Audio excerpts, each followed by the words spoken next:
I'm getting tired of replying to the continual influx of hysterical rants, circular arguments, and angry comments that, by their context, demonstrate that the individuals simply haven't read the offending material or watched the video.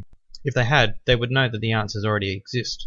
So I've decided to put together a quick video because it seems the anti-fluoride enthusiasts seem committed to avoiding reading anything and do not watch a video that runs longer than their attention span. For the record, I'm not promoting fluoride. I'm only presenting the scientific evidence where it stands to the best of my knowledge.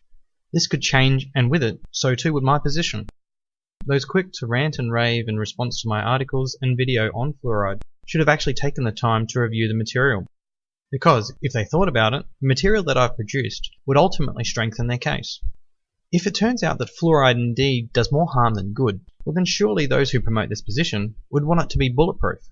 All I've done in all the offending material is criticize poorly presented and easily deflated arguments.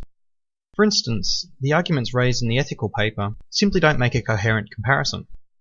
In the interview with Marilyn, the papers that she promotes don't share her position on fluoride.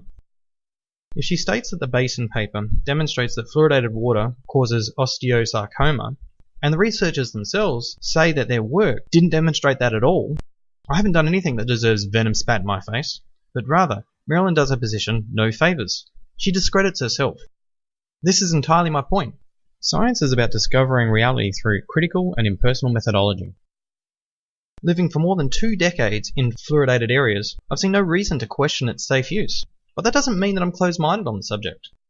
The work that I've done online in relation to fluoridation should be seen as nothing more than proofreading. I'm just finding the obvious flaws that do the position no good. If there is any truth to the claim that fluoridated water does genuine harm, I could knock it over. It would just continue to stand. And by clearing away all the flawed arguments, the reality would be clearer. People can misconstrue the reality by pointing instead to these flawed arguments. They're gone. Reality remains. If there is any truth to the claim that fluoridation of Australian water supplies is doing harm, well, my efforts in the offending material strengthen your position. If, on the other hand, it turns out not to be true, well then this vitriol that I've experienced thus far makes sense.